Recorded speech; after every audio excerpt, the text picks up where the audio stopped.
Por gentileza, queridos, abramos nossas Bíblias agora em Efésios capítulo 1, onde nós veremos mais um tema da Reforma Protestante, que é a origem divina da Igreja, que é o decreto de Deus, a doutrina da eleição e da predestinação.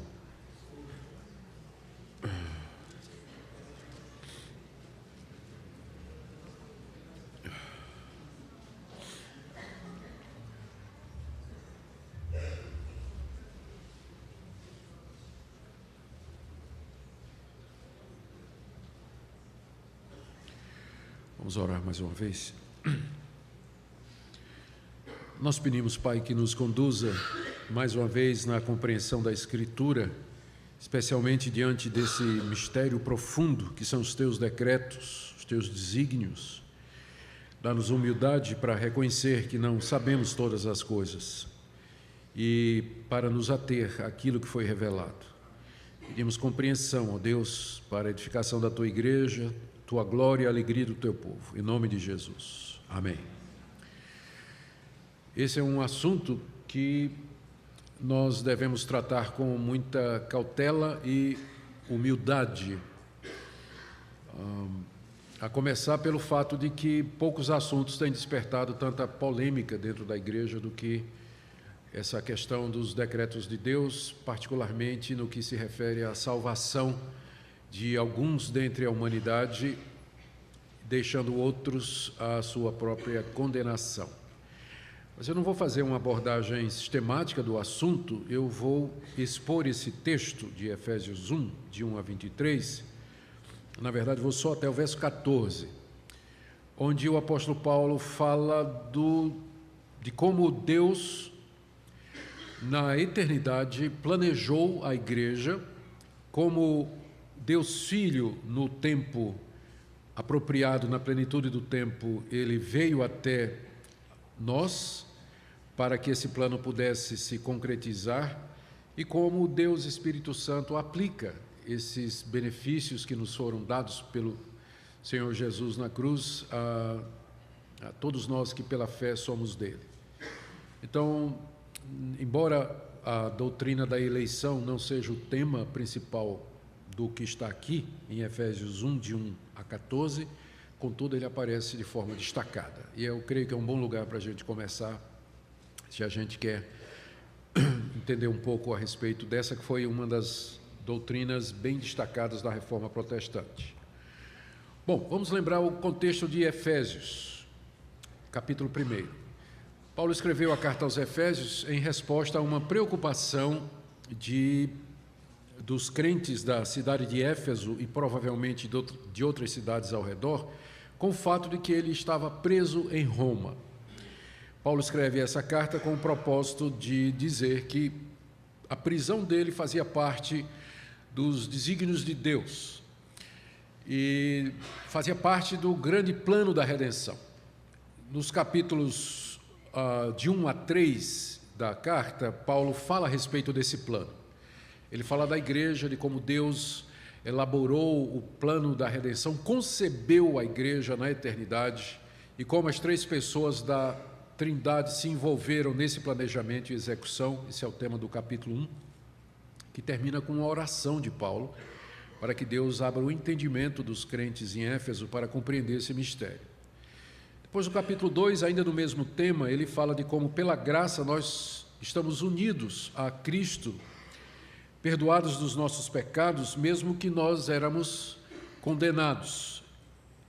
Estamos lembrando aqui de Romanos capítulo 7, não é? Que bate com Efésios 2, de 1 a 3, a descrição que Paulo faz da nossa mais completa depravação e perdição.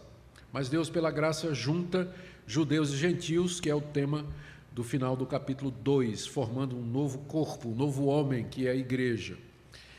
E no capítulo 3, Paulo então explica que ele está preso exatamente por explicar isso, por ensinar isso, por trazer essa mensagem de que dentro do plano de Deus os gentios estão também incluídos e são salvos da mesma forma que os judeus. Os judeus não aceitavam essa pregação e perseguiam o apóstolo Paulo por conta da abertura para os gentios, E por causa, então, dos gentios e do evangelho a ser levado a eles, é que Paulo estava preso. Por isso ele diz no capítulo 3, verso 13, eu peço que não desfaleçais nas minhas tribulações por vós, pois nisso está a vossa glória. Então, longe de ser uma preocupação para vocês ficarem desfalecidos porque eu estou preso, isso, na verdade, é um motivo de glória para vocês, porque eu estou preso por amor a vocês. Estou preso porque eu estou pregando que vocês estão incluídos no plano que Deus elaborou desde a eternidade. E aí, do capítulo 4 até o verso 6, Paulo fala de como a igreja deve viver. Entra a parte prática da carta. Ele fala a respeito dos dons espirituais, fala a respeito de santificação, de unidade da igreja, vai falar a respeito do casamento cristão, dos papéis do crente na sociedade, sobre guerra espiritual. No final do capítulo 6, ele termina com algumas recomendações. Efésios 1, que é o nosso texto, então, fala desse plano maravilhoso elaborado por Deus, executado pela Trindade bendita, que é o que nos interessa agora nessa noite. Vamos ler, então, Efésios 1, de 1 a 14. Paulo, apóstolo de Cristo Jesus, por vontade de Deus, aos santos que vivem em Éfeso e fiéis em Cristo Jesus. Graça a vós outros e paz da parte de Deus nosso Pai e do Senhor Jesus Cristo. Bendito Deus e Pai de nosso Senhor Jesus Cristo, que nos tem abençoado com toda sorte de bênção espiritual nas regiões celestiais em Cristo, assim como nos escolheu nele, antes da fundação do mundo, para sermos santos e irrepreensíveis perante ele. E em amor nos predestinou para ele, para a adoção de filhos, por meio de Jesus Cristo, segundo o beneplácito de sua vontade, para o louvor da glória de sua graça, que ele nos concedeu gratuitamente no amado, no qual temos a redenção pelo seu sangue, a remissão dos pecados segundo a riqueza da sua graça, que Deus derramou abundantemente sobre nós em toda sabedoria e prudência, desvendando-nos o mistério da sua vontade, segundo o seu beneplácito que propusera em Cristo, de fazer convergir nele, na dispensação da plenitude dos tempos, todas as coisas, tanto as do céu como as da terra. Dele digo, no qual fomos também feitos herança, predestinados segundo o propósito daquele que faz todas as coisas conforme o conselho da sua vontade, a fim de sermos para louvor da sua glória, nós os que de antemão esperamos em Cristo, em quem também vós, depois que ouvistes a palavra da verdade, o evangelho da vossa salvação, tendo nele também crido, fostes selados com o Santo Espírito da promessa, o qual é o penhor da nossa herança, até o resgate da sua propriedade, em louvor da sua glória. Queridos, aqui nessa passagem o que temos é uma única sentença. Do verso 1, na verdade, do verso 3 até o verso 14, é uma sentença só. Ficou muito bem traduzido, você nota que os nossos tradutores não colocaram ponto. Quando não é vírgula, é ponto e vírgula, mas não tem um ponto. É como se Paulo estivesse falando, uma ideia puxa outra, e Paulo vai. No capítulo, verso 14, ponto. Mas do 3 ao 14 é uma longa sentença, é uma expressão só. Isso pode ser explicado, dizem alguns, pelo entusiasmo que Paulo tomou o apóstolo Paulo quando ele elaborava os pensamentos que aqui se encontravam. Essa sugestão pode dar a ideia de que então o que você tem aqui é uma sentença que foi feita, ou ideias que foram colocadas no calor da emoção e simplesmente Paulo estava escrevendo o que vinha à cabeça.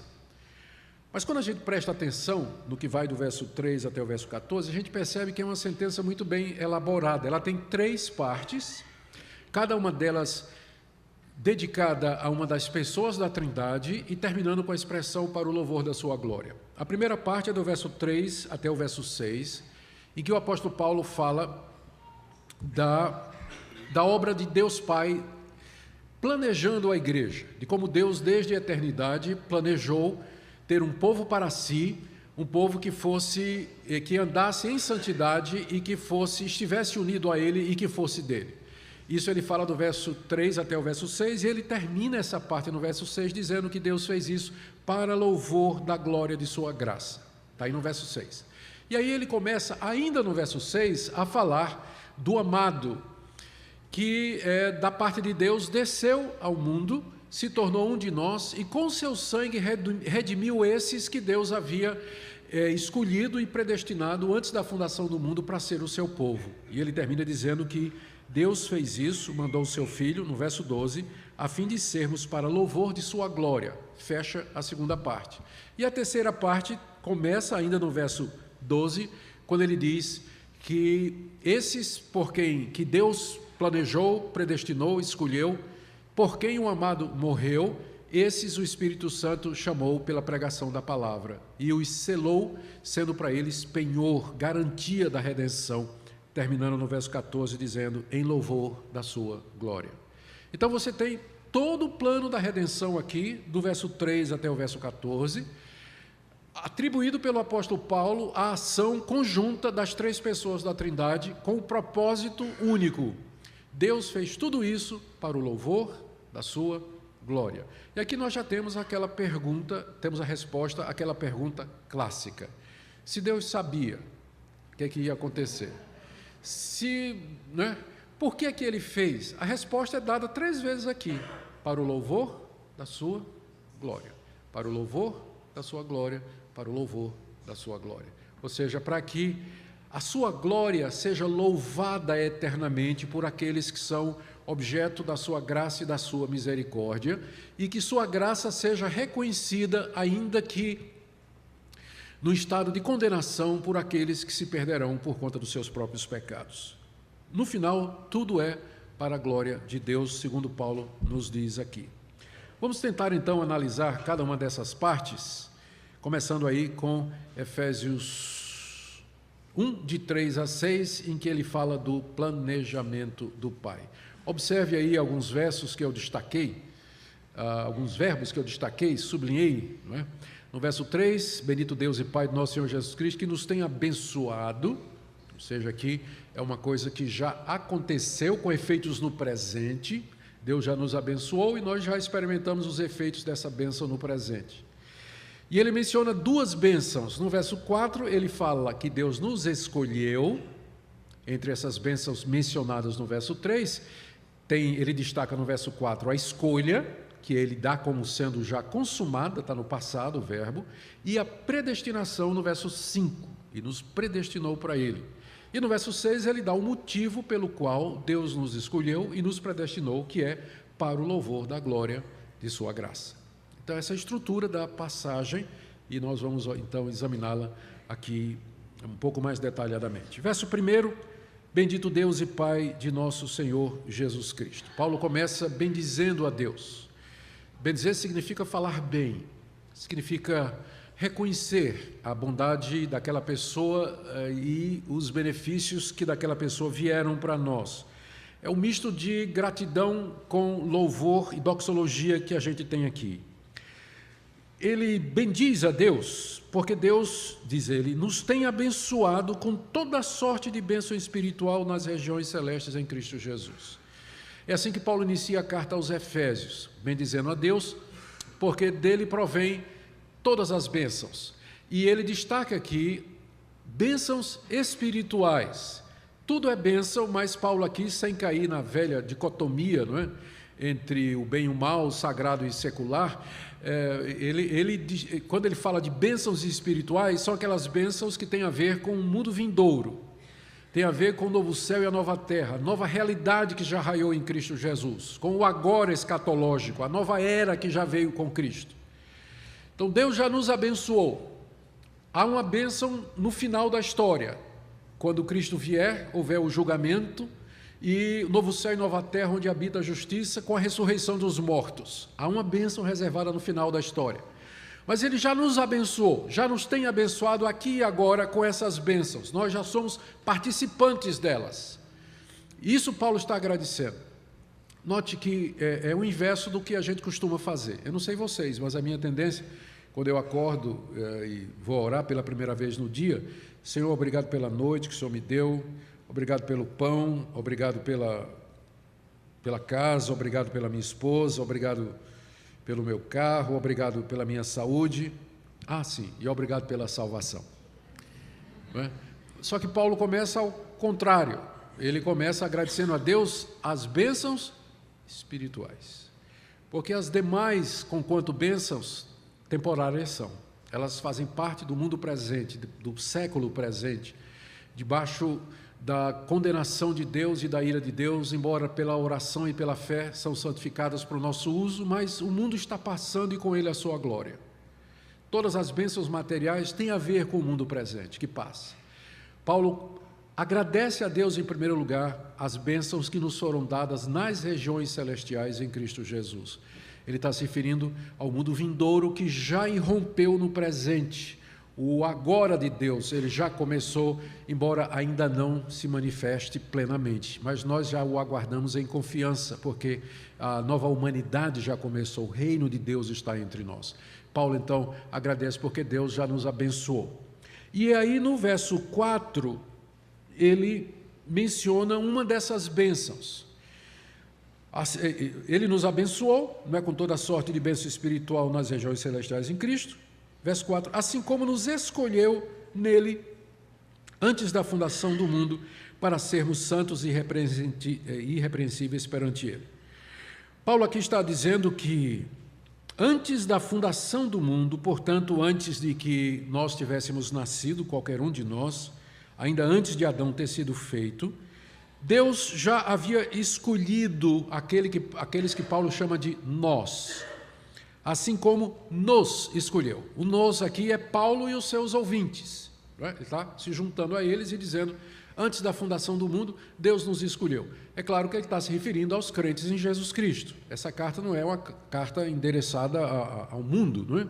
Mas é endereçada à comunidade dos crentes. Então, Deus nos elegeu, ele se refere aos cristãos que têm fé verdadeira em Cristo Jesus, segundo Paulo, antes da fundação do mundo.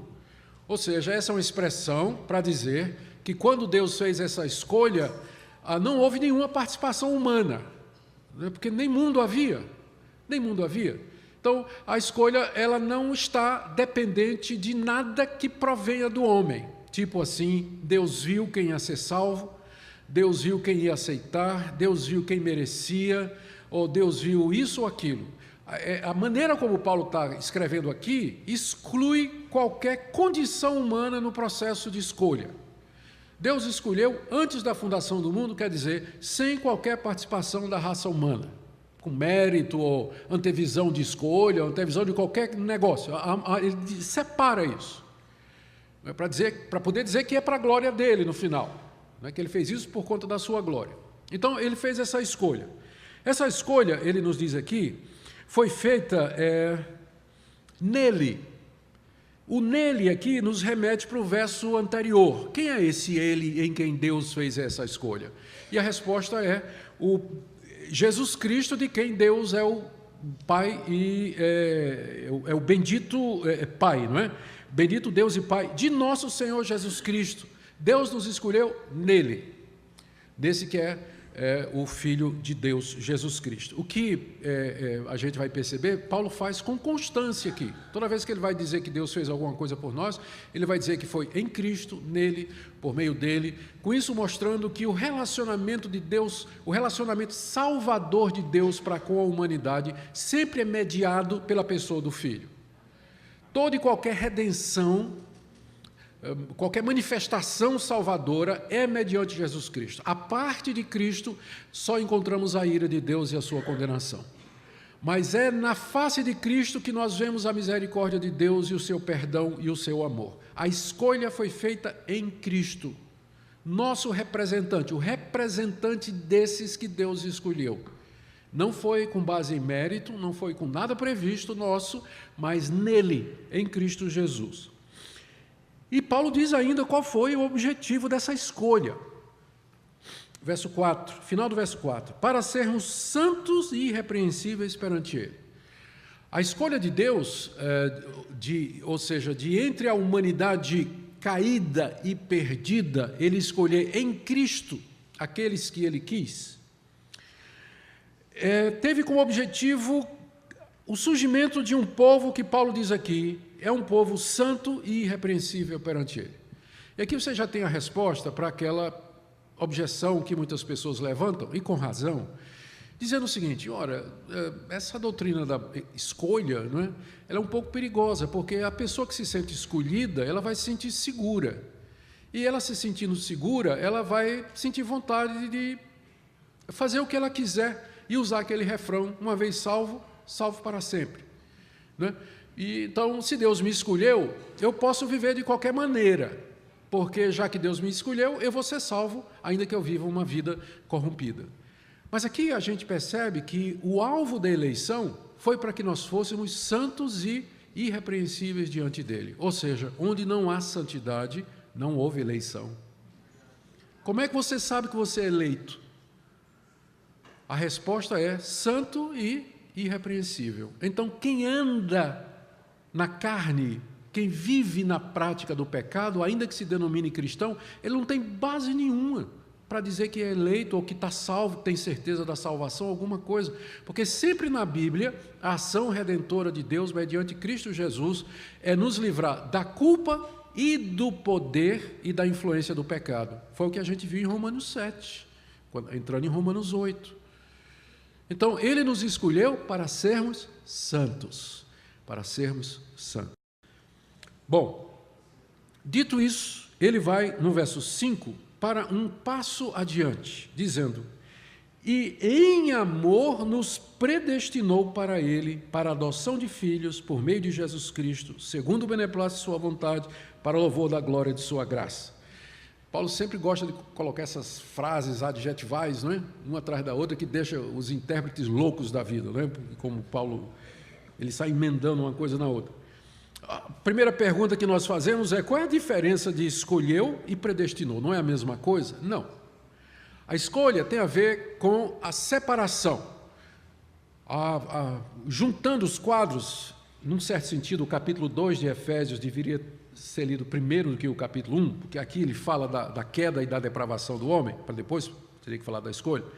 Mas a perspectiva é que Deus olha a humanidade caída em suas ofensas e pecados, e de entre a humanidade caída, Deus escolhe aqueles que Ele quis para a redenção. Então, a escolha tem a ver com o ato de Deus dizer: esses aqui e não esses aqui. O critério de Deus para ser A, B e C e não D e F não nos é revelado. Nós não sabemos. Por que que esses e não aqueles?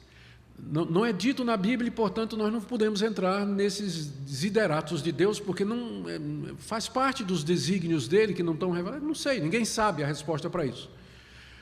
A predestinação significa ou tem a ver com o destino antecipado que Deus vai dar àqueles que Ele escolheu. A escolha é dizer: são esses. Predestinação é dizer: esses serão isso. Então, essa é a diferença. Escolha é uma coisa, predestinação é outra. Então, para que é que Deus predestinou aqueles que Ele escolheu? Paulo diz aqui, verso 5, com duas palavrinhas: nos predestinou para Ele. Pronto. Deus queria um povo. Ele escolheu esse povo de entre a humanidade caída e predestinou-os para serem dele. Significa que quem não é predestinado para ser dele, não é dele. E porque não é dele, não herdará e não receberá dele, a não ser aquilo que a justiça de Deus impõe, que é a condenação. Então, foram predestinados para serem de Deus. Simples assim, diz Paulo. Aí ele acrescenta, explica: para a adoção de filhos, com isso dizendo que não é a humanidade toda que é filha de Deus. Porque se a humanidade toda fosse filho de Deus, filhos já seriam. Por que então a necessidade de adoção? Não é? Por que a necessidade de adoção? Há um sentido em que a humanidade pode ser chamada, todos os homens podem ser chamados de filhos de Deus, no sentido em que Deus os criou. Mas nunca no sentido salvador, de que toda a humanidade é filha de Deus. Esses que Deus escolheu e que Ele predestinou, Ele os predestinou para serem seus filhos, como filhos adotados, porque o único filho verdadeiro, entre aspas, é Jesus Cristo. E nele nós somos feitos, adotados de Deus, nós somos aceitos em Jesus Cristo como filhos de Deus. É por isso que você vai ver mais adiante, outra vez aqui, é a próxima expressão, que Ele nos adotou por meio de Jesus Cristo. A adoção é feita por meio de Jesus Cristo. Então o quadro está se formando aqui. Antes que o mundo houvesse, Deus escolheu aqueles que Ele quis e os predestinou para serem seus filhos, um povo peculiar, um povo santo. Nós estamos falando da igreja verdadeira, aquela igreja invisível, composta de todos os salvos, desde Adão até o dia de hoje, que só Deus conhece. Então é desses que nós estamos falando. Esse conceito, ele nasce na mente de Deus na eternidade, antes que o mundo existisse. E é a origem da igreja. A igreja, portanto, ela tem essa origem que é o desejo de Deus, a vontade de Deus. Ainda no verso 5, olha o que Paulo diz no final. Eu vou ler o verso para dar a força toda do que Paulo diz. Nos predestinou para Ele, para a adoção de filhos, por meio de Jesus Cristo, segundo o beneplácito de sua vontade. Em português, essa frase quer dizer, segundo o bom prazer da sua vontade. Os nossos tradutores botaram um beneplácito aí, que é uma palavra meio difícil, não é muito comum, mas significa simplesmente o bom prazer, o bom querer. Ou seja, Deus predestinou porque Ele quis. Ele sentiu prazer em fazer isso. Foi o bom prazer da sua vontade que o levou a adotar aqueles que Ele quis, que Ele tinha escolhido de entre a raça humana. Por que é que Ele fez isso? Paulo antecipa a resposta no verso 6, para louvor da glória de sua graça. Por que Deus predestinou escolheu estes, predestinou-os para serem seus? Com que objetivo Deus fez isso? A resposta é que Ele fez isso para o louvor da sua glória, ou pegando a expressão de Paulo, para louvor da glória de sua graça. E essa expressão quer dizer que a sua graça é gloriosa e que ela será louvada por aqueles que Ele escolheu e predestinou eternidade afora. Ou seja, Deus fez esse povo para que fosse para o seu louvor e para a exaltação das suas virtudes e dos seus atributos eternidade afora. Espera aí, pastor, isso é muito egoísta. Como é que um Deus cria uma raça, escolhe alguns entre ela para o louvor da sua glória, deixa o resto morrer e perecer nos seus pecados, só porque Ele quer ser louvado e reconhecido? Exatamente. O nosso raciocínio, quando a gente levanta esse ponto, ele parte da nossa perspectiva humana. Se eu fizer alguma coisa para me promover, ou para o louvor da minha glória, Augustus, é pecaminoso, porque eu não sou melhor do que vocês são os meus semelhantes, nós somos todos iguais. Então, eu não tenho como eu me sobrepujar a vocês. Então, é indigno, egoísta, da minha parte, tentar buscar a minha glória acima de vocês. Mas Deus é único, não tem ninguém acima dele, não tem ninguém igual a Ele. Ele só pode fazer as coisas para o louvor da sua glória. Essa é a motivação do Deus Santíssimo, único, eterno. Não há outro motivo, e por isso não é egoísmo de Deus, ou narcisismo de Deus, egocentrismo de Deus, mas é a expressão de quem Ele é Deus, não tem ninguém igual a Ele ou superior a Ele. Ele sempre faz todas as coisas para o louvor da sua glória, inclusive a criação da humanidade e o desenvolvimento e o surgimento da igreja, como o texto nos diz aqui. Bom, Paulo termina essa parte referente ao Pai e ele inicia a parte referente ao Filho. Esqueci de passar aqui o slide, me perdoem. Escolha, predestinação. Agora vem o Filho, sobre quem ele então discorre. E no final do verso 6 ele diz, que Deus para o louvor da glória de sua graça, que Ele nos concedeu gratuitamente no amado. Aí o amado sublinhado, no qual nós temos a redenção pelo seu sangue, segundo a riqueza da sua graça. No verso 9, por Ele Deus nos desvenda o mistério da sua vontade. No verso 11, nele nós somos feitos herança. Ainda no verso 11, de novo, predestinados, segundo o propósito daquele que faz todas as coisas conforme o conselho da sua vontade. E no verso 12, Deus fez tudo isso em Cristo, ou através de Cristo, para sermos para o louvor da sua glória, pela segunda vez, dizendo a razão pela qual Deus fez todas as coisas. Essa estrutura, vamos ver aqui, ponto a ponto. Começamos com a expressão o amado, que se refere a Jesus Cristo. Por que Paulo se refere a Jesus Cristo como sendo o amado? A resposta é que, embora Deus ame os seus, mas existe um em quem o seu amor pleno se manifesta, que é Deus Filho. Os teólogos nos ensinam, os teólogos sistemáticos nos ensinam, que essa expressão aí, ela mostra que há um relacionamento na Trindade. O Pai ama o Filho. E isso já põe termo àquela ideia de que Deus um dia teria criado o mundo porque ele estava se sentindo sozinho. Você já deve ter ouvido isso aí, né? Por que Deus fez o mundo? Não, Deus queria expressar o seu amor. Havia uma necessidade assim de Deus ter criaturas que ele amasse, com quem ele se relacionasse.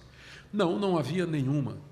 Deus é perfeito em si, ele é autossuficiente. As três pessoas da Trindade se amam, se falam, se comunicam, se completam. Deus não tem nenhuma necessidade fora dele, se é que eu posso usar essas comparações espaciais para Deus, não é? Deus não tem nenhuma necessidade fora dele. Ele não fez nada por alguma falta intrínseca do seu ser. O amor, ou a necessidade de ter alguém para amar, certamente não foi a causa pela qual ele criou o mundo, porque Cristo é o amado eternamente do Pai. Sempre foi o amor do Pai, o Filho. Então, não tinha essa necessidade. Então, por que Deus fez todas as coisas? Gente, para o louvor da glória da sua graça. O amado, então, é o Filho de Deus, no qual, verso 7, temos a redenção pelo seu sangue. E aqui você percebe que o cenário já mudou. Até aqui, Paulo estava falando das regiões celestiais, onde Deus nos abençoou antes da fundação do mundo. Mas agora, a câmera, ela se move para a terra. E o palco agora é a cruz do Calvário, onde ali tem um homem pendurado e sangrando. E é dessa forma que esse plano, elaborado nas regiões celestiais, ele toma corpo aqui nesse mundo, através do amado do Pai, que desce, toma a forma humana, bebe a nossa água, come a nossa comida, pisa no nosso chão, respira o nosso ar, é um de nós e na cruz derrama o seu sangue, sangue humano, para redimir, é o termo que é usado aqui, não é? Redimir aqueles que são do Pai, aqueles que Deus escolheu e predestinou. Note que Paulo diz que nele nós temos a redenção, no qual temos. Quem são esses que temos a redenção no amado pelo seu sangue? Paulo e os seus leitores. Mais uma vez, a carta não é destinada para o mundo, mas é destinada para a igreja. Então, foi por ela que Cristo derramou o seu sangue. Derramou o seu sangue para redimir os seus. Segundo, é o que ele explica, né, no verso 7, pelo seu sangue, a remissão dos pecados. Porque esse aqui era o catch, né, vamos dizer assim. Como é que Deus, diante da humanidade, escolheu pecadores, predestinou para serem um povo santo seu, para serem dele, e adotou como filho. Mas espera aí, Deus é santo, como é que ele pode adotar pecadores como filhos dele? Como é que ele pode se relacionar com pecadores? Então, o próximo passo no plano da redenção é remover a cláusula impeditiva, não é? O pecado que nos afasta de Deus, o pecado que nos separa dele. E é aqui que entra em cena o Filho. O Filho, então, se torna um de nós, e na cruz do Calvário, pelo seu sangue, ele nos traz a remissão dos pecados. Pecados agora estão remitidos, estão perdoados, estão cancelados, estão pagos, e esse povo, então, pode ser de Deus plenamente, mediante a cruz de Cristo Jesus. Paulo diz que ele fez isso segundo a riqueza da sua graça rica, que será louvada eternamente. O ponto seguinte aqui que ele refere-se da obra de Cristo é que, através dele, Deus então nos dá o conhecimento desse plano. Aqui é que é a parte, não é que é a parte melhor, né? Porque não tem, tudo é bom aqui, não é? É que é uma parte que deleita o nosso coração, é que Deus nos deu conhecimento disso. Ele, no final do verso 7, ele falou da graça de Deus, e ele diz, no verso 8, que Deus derramou abundantemente essa graça sobre nós em toda sabedoria e prudência. Veja o verso 9, desvendando-nos o mistério da sua vontade. Deus, então, em Cristo, ele desvendou o mistério da sua vontade. Qual foi a sua vontade? A sua vontade é ter um povo seu, por ele eleito e predestinado, para ser para o louvor da sua glória, e que fosse remido pelo sangue de Cristo. Isso era o plano dele desde a eternidade. No Antigo Testamento, através das escrituras judaicas e através dos profetas de Israel e dos outros que Deus mandou, essa verdade foi colocada de forma típica, simbólica, antecipatória, por meio de sombras, de figuras, como o tabernáculo, como o templo, como o altar, como o sacrifício, como os animais, como os sacerdotes, como o candelabro, como a própria nação de Israel, como aqueles reis, os juízes libertadores, todos eles apontavam para esse ponto, para esse momento. Mas agora aquilo estava oculto. É como se um véu tivesse sobre aquilo.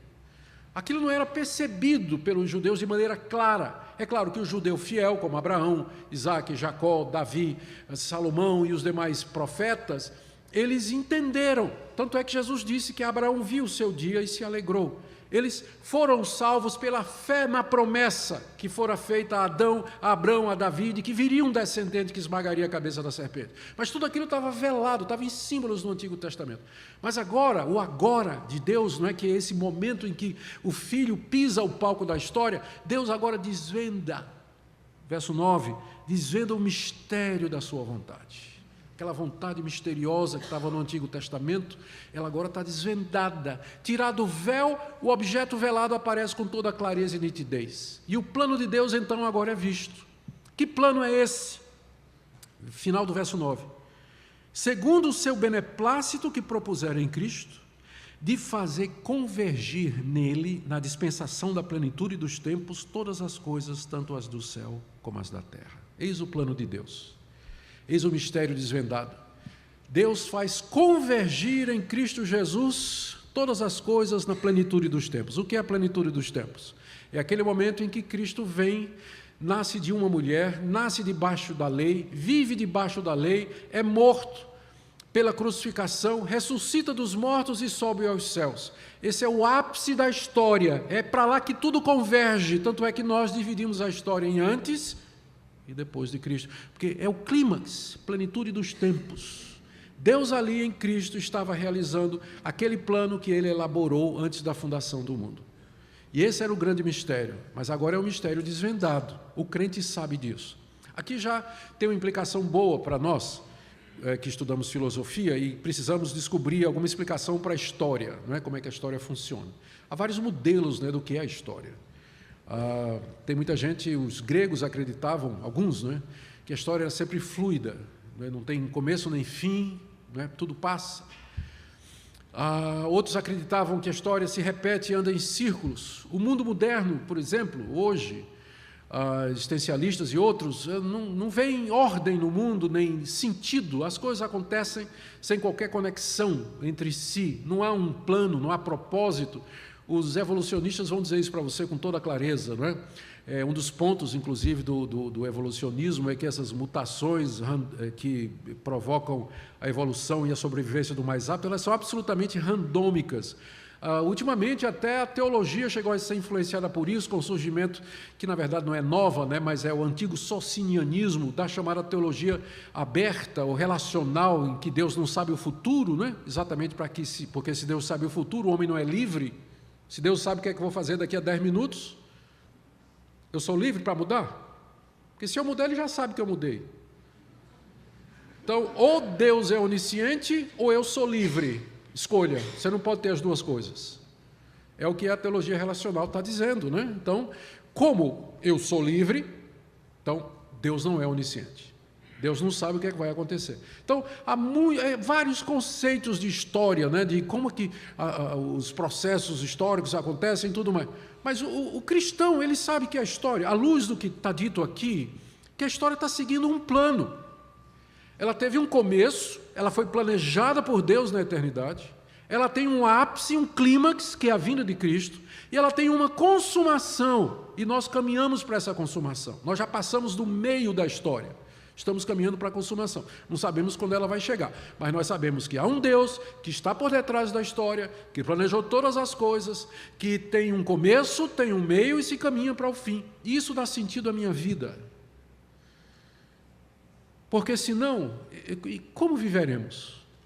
Num caos, num mundo de circunstâncias que não fazem sentido, onde as coisas acontecem de forma impiedosa, né, onde não há critério, não há referenciais, inclusive morais, não é? Como viveremos? Mas é esse desvendamento do plano de Deus que, inclusive, dá consistência à minha vida. Eu sei que estou nesse planeta como parte desse propósito de Deus.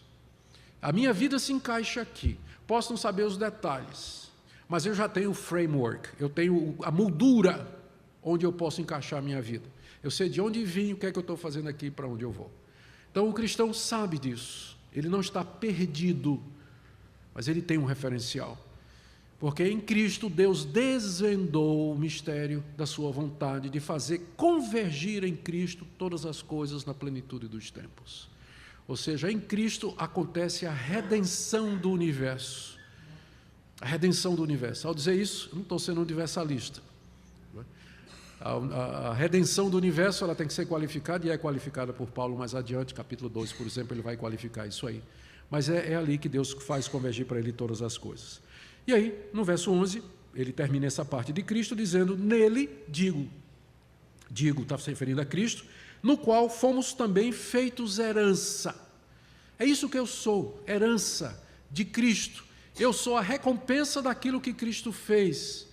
Ele se deu por mim e eu pertenço a Ele. Deus me dá como herança ao seu Filho em retribuição à sua obra na cruz do Calvário. Fomos feitos herança, para isso predestinados, outra vez Paulo usa o termo, segundo o propósito daquele que faz todas as coisas conforme o conselho da sua vontade. Paulo não cessa de enfatizar a soberana vontade de Deus e termina no verso 2 dizendo, a fim de sermos para louvor da sua glória, que é a razão pela qual ele fez todas as coisas. Primeira parte, o Pai na eternidade escolheu e predestinou um povo para si. Segunda parte, o amado vem ao mundo, se torna um de nós, com seu sangue redime o seu povo e desvenda o plano de Deus, pelo qual nós somos feitos herança dele, o povo dele, a igreja, surge como resultado dessa ação conjunta das duas pessoas. Mas aí vem a pergunta, como é que isso me alcança a mim? Vivendo 2000 anos depois do ápice da história, do clímax da história, vivendo no Ocidente, no Brasil, pós-Dilma, né? O que é que isso tudo tem a ver comigo? O que é que isso tudo tem a ver comigo? E a resposta é, então, a terceira pessoa da Trindade. O Espírito de Deus, na economia da redenção, ele é aquele que toma os benefícios que Cristo procurou na cruz e os aplica através da pregação da palavra àqueles que são de Deus e são chamados por Ele irresistivelmente, como diz aqui. Veja o final do verso 12. Ele diz no verso, vou ler o verso todo, a fim de sermos para o louvor da sua glória. Nós, os que de antemão esperamos em Cristo, uma referência aos judeus, não é? Em quem também vós, gentios, os efésios eram gentios, depois que ouvistes a palavra da verdade, e ele explica que palavra da verdade é essa, o evangelho da vossa salvação, ou seja, o evangelho que anuncia as boas novas da salvação em Cristo Jesus, essa é a palavra da verdade, tendo nele também crido, fostes selados com o Santo Espírito da promessa. Que coisa extraordinária aqui. A gente percebe que no plano de Deus, a eleição e a predestinação veio juntamente com os meios. Esses que Deus elegeu e predestinou seriam salvos mediante a pregação da palavra. E aqui você já tem a resposta àquela outra objeção. Se Deus já predestinou, por que eu vou pregar? Está explicado aqui porque Deus vai chamar os eleitos pela pregação. Ele vai chamar aqueles que são seus mediante a pregação do Evangelho. Como eu não sei quem são, eu prego a todo mundo. Por isso que eu estou aqui pregando a vocês. Quem sabe há eleitos aqui nessa noite, não é? Que Deus queira chamar através da pregação do Evangelho. Prover a Deus todos, né? Prover a Deus. Então, uma vez que eu ouço a palavra da verdade, o evangelho da minha salvação, e eu creio, o Espírito de Deus sela e se torna meu penhor e garantia de que Deus vai levar em efeito aquilo que Ele planejou. É nesse sentido que o Espírito é selo e penhor. Selo tem a ver com segurança, propriedade, autoria, e penhor é uma garantia que se dá de que você vai fazer um determinado pagamento de uma promessa que você fez. Então o Espírito funciona como o penhor que Deus dá a esses que Ele escolheu e predestinou e por quem Cristo morreu, de que Ele vai fazer a obra completa, como está dito aqui, verso 14. Ele é o penhor da nossa herança, nós somos herança de Cristo, mas também nós somos herdeiros de Deus. E essa herança que será nossa, a nova humanidade, o novo céu e nova terra, dela Deus nos dá uma garantia que é o Espírito Santo. O Espírito Santo é o penhor que Deus me dá de que minha herança será entregue. Já é, ou seja, pelo Espírito eu já experimento um pouco do mundo vindouro, alegria, paz, perdão, reconciliação, gozo no Espírito, comunhão com Deus. Isso é apenas uma amostra que nós temos aqui do que Deus tem reservado para nós. O Espírito Santo funciona assim, nos garantindo que Deus vai terminar esse plano. E aqui você tem uma outra doutrina da Reforma Protestante, que é a perseverança dos santos, que não é meu tema. Mas, na verdade, os 5 pontos estão aqui, em Efésios 1, se você quiser ver assim. Que Deus começou na eternidade, que o Filho na história faz a redenção e que o Espírito Santo aplica no tempo e no espaço, no momento certo, Ele chama eficazmente aqueles que são seus, mediante a pregação do Evangelho, e os sela com a sua pessoa que funciona como selo e como penhor. Termina Paulo dizendo, em louvor da sua glória. Eis a sentença do verso 3 até o verso 14, todo o desenrolar do plano da redenção nesses versículos, onde Paulo atribui a Deus e somente a Ele a nossa redenção. Esse é um dos pontos que é fundamental Esse é um ponto que é fundamental na Reforma Protestante. Paulo termina o capítulo 1 orando do verso 16 a 23 para que Deus dê iluminação para que os crentes possam compreender isso, o que já mostra que o que ele falou não é fácil. Então, eu termino aqui com essa palavra então. É significativo que Paulo ora para que os crentes possam compreender isso. Verso 15 em diante, especialmente no verso 17, ele diz que ora para que o Deus de nosso Senhor Jesus Cristo, Pai da glória, vos conceda espírito de sabedoria e de revelação no pleno conhecimento dele. Que Deus ilumine vocês para compreender isso, diz Paulo. Que Ele revele a vocês essa verdade que eu acabei de falar no capítulo 1. E realmente, sem a iluminação de Deus, nós não podemos compreender os seus mistérios. Eu quero concluir aqui dizendo algumas coisas referentes a esse tema. O primeiro deles é que, sim, esse foi um dos temas principais da Reforma Protestante, e Efésios 1 foi muito usado junto com Romanos e a carta aos Gálatas para defender do começo ao fim que a salvação era de Deus. Vocês sabem que o que provocou a Reforma Protestante foi o descobrimento de Lutero de que a salvação ensinada pela Igreja Católica, sinergista naquela época, semi-pelagiana, era uma salvação que dependia do esforço humano, ou seja, de alguma forma o homem participava da redenção oferecida por Deus. Os reformadores entenderam que aquilo era uma deturpação do verdadeiro Evangelho, e eles explicaram que o Evangelho, do começo ao fim, é obra de Deus, e para eles passagens como essa eram fundamentais, onde o apóstolo Paulo afirma que desde a concepção até a execução, a obra é de Deus, a salvação vem de Deus. E é, portanto, assim que se pode dizer que ela é pela graça de Deus, é pela misericórdia de Deus, e desse Deus que tem compaixão da nossa raça e não a deixou toda perecer na condenação. Segunda coisa, apesar de que, no meu entendimento, essa doutrina é uma doutrina fundamental da soberana escolha e vocação de Deus, ainda assim eu não entendo que dela depende a sua redenção. Eu admito que temos muitos irmãos em Cristo Jesus que não têm essa compreensão do que eu acabei de dizer aqui. Contudo, se você perguntar para eles, quem é o seu Salvador? Ele vai dizer, é Jesus Cristo. Eu não confio em mais ninguém, é só Jesus Cristo. Eu só não entendo isso que Deus me elegeu, que Deus me escolheu. Isso eu não aceito, mas o meu Salvador é Jesus Cristo. Tá bom, irmão. Amém, né? Amém. Vamos orar e vamos agradecer a Deus. Ora, irmão. Ó Deus, eu te agradeço porque o Senhor me salvou. Né? Ele orando. Eu te agradeço porque o Senhor mandou Jesus Cristo. Espera aí, irmão. Você devia estar orando assim. Eu me agradeço porque eu escolhi. Eu me agradeço porque eu decidi. Não era assim que você devia estar orando?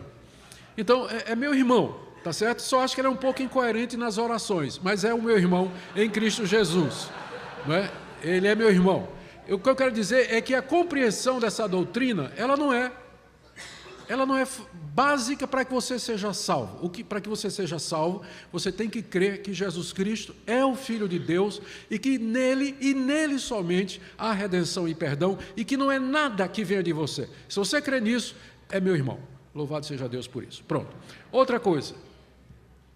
Você não pode dizer que a doutrina da predestinação não está na Bíblia. Você pode dizer que você não compreende. Mas dizer que ela é antibíblica, do diabo e invenção de Lutero, não é? O pior, de Calvino, né? Então, né? Eles não inventaram absolutamente nada. Ela está aqui. Pode ser que você não compreenda. Né? Pode ser que você tenha dificuldade. Você pode até orar assim, Deus, eu não entendo. Eu estou vendo aqui, estou lendo aqui, eleição, predestinação. Pode ser que eu não estou entendendo o que é que isso quer dizer. Mas eu te agradeço porque Tu és o meu Salvador e o meu Senhor. Amém. Pronto. Não é? E quem sabe Deus pode depois mostrar a você. Se não, nos veremos no céu do mesmo jeito. Estaremos lá, graças a Deus. E a última coisa que eu queria dizer. Infelizmente, pessoas que acreditam no que eu acabei de falar e pessoas que não acreditam têm levado uma guerra insana, às vezes, nas mídias sociais. Brigando e se ofendendo, especialmente jovens que têm descoberto a fé reformada e que partem com toda a gana, não é, para brigar com aqueles que não compreenderam ainda. Queria pedir uma palavra de moderação, ou de amor, ou de compreensão a respeito dessa questão. Tá certo? Isso aqui é um mistério profundo. Paulo ora, depois de falar sobre isso, ele faz uma longa oração para que Deus conceda conhecimento para que a gente possa tratar desse assunto. E a gente tem que tratar dele com humildade, com paciência, com graça, com misericórdia no nosso coração e não em disputas inúteis que não levam absolutamente a nada, a não ser acirramento de ânimos. Não é? Se você é meu irmão em Cristo Jesus, me dê a sua mão, nós vamos juntos. Ainda que a gente divija na compreensão disso aqui. E lá na glória nós vamos compreender juntos. Assim Deus permita. Amém? Vamos orar. Ó Pai, te damos graças pela Tua palavra. Nós queremos pedir que ela nos traga conforto e consolo ao coração. Te damos graças porque Tu és o nosso Salvador. E não há redenção à parte da Tua atuação em Cristo Jesus, por quem nós Te rendemos glórias nessa noite. Recebe, Pai, a adoração para o louvor da Tua glória, em nome de Jesus. Amém.